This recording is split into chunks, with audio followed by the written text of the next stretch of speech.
people perhaps don't quite realize about Revelation is that in its own way, it is also a wilderness story.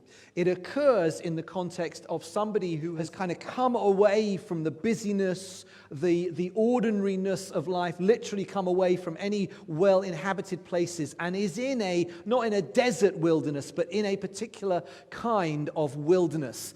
And it's there that John, as we'll explore who this John might be in a minute, that John has a fresh encounter with the living God. And actually, every wilderness story that we've looked at over the past 5 weeks has contained, even though the people or the person involved has been out in the wilderness, it has contained a fresh encounter with the living God that has changed both them and their circumstances. So they've been able to kind of emerge from the wilderness into a new season, a new state of life, but empowered and encouraged by and kind of changed by that fresh encounter. And actually, often I think in our wilderness moments, where life, all the ordinary stuff of life gets stripped away, whether it's a physical wilderness like the stories we've been reading about, or it's more of an emotional or a psychological wilderness because we suddenly experience a dramatic change in our circumstances. Whatever our wilderness moment might be, what is the one thing that we might need in moments like that?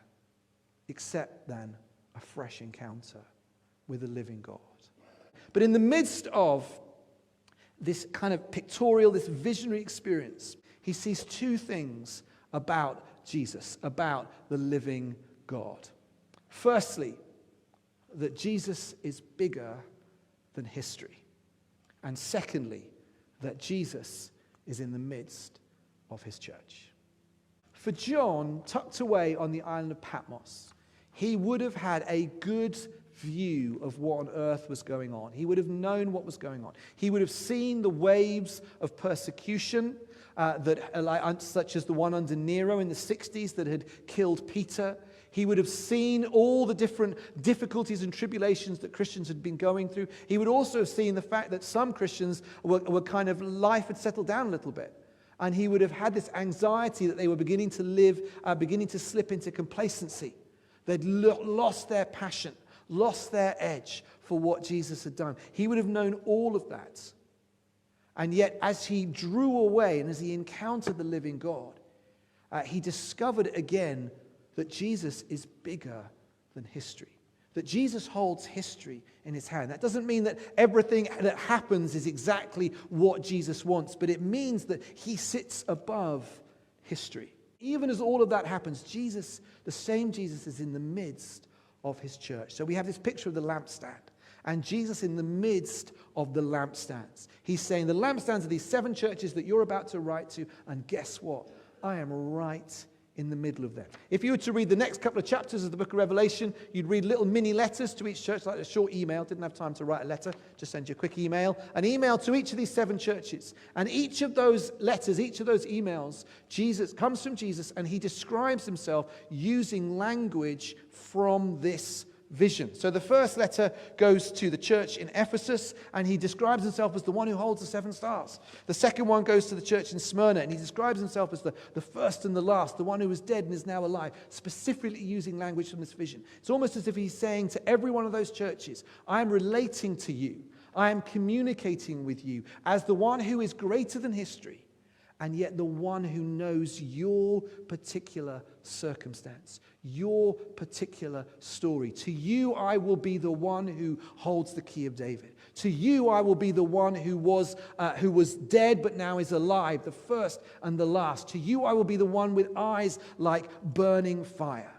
As if he says to each church, I'm going to be the one who is with you.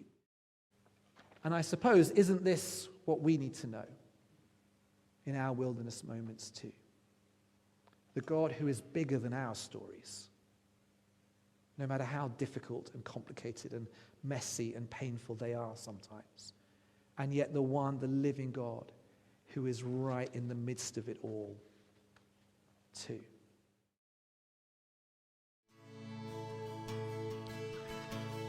Let's sing this first verse. Through every battle. Through every battle, through every heartbreak, through every circumstance, I believe that you are my portion. You are my portion. You are my hiding. Let's sing that again.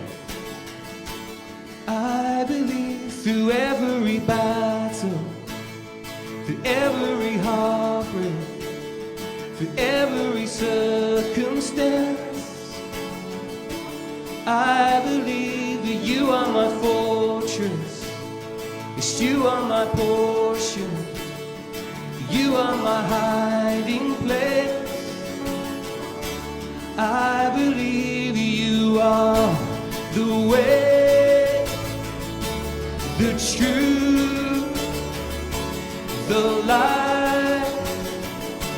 I believe you are the way, the truth, the light. I believe you are. We believe you are. Through every blessing, through every blessing, through every promise, through every breath I take, I believe that you are provider, yes, you are protector, you are the one I love. Let's sing that again.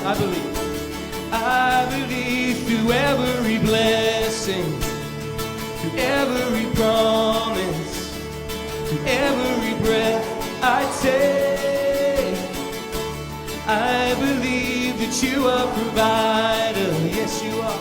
You are protector, you are the one I love. I believe you are the way, yes, the truth, you are the light. I believe you are the way, the truth, yeah, the light.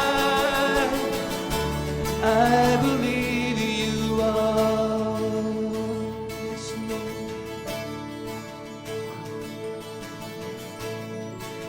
Let's declare this. It's a new horizon. It's a new horizon, and I'm set on you. And you meet me here today with mercies that are new. All my fears and doubts, they can all come to, because they can't stay long when I'm here with you. It's a new horizon, and I'm set on you.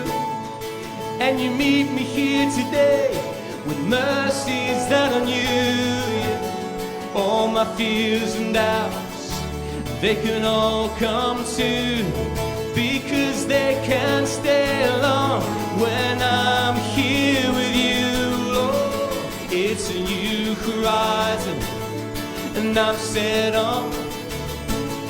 And you meet me here today with mercies that are new.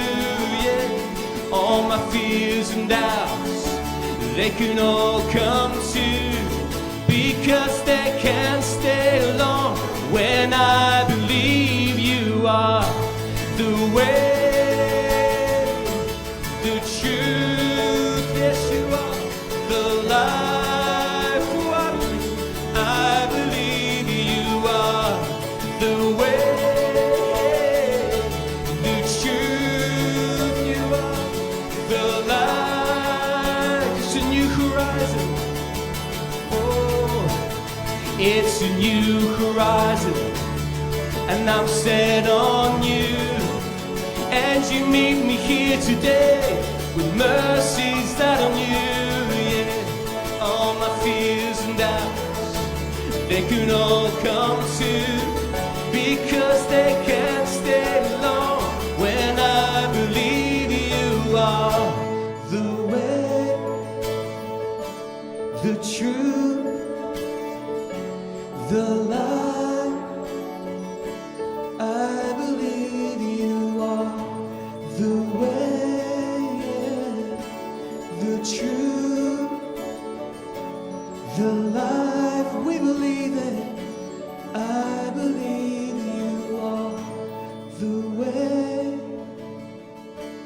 the truth, the light. I believe you are the way, the truth, the light.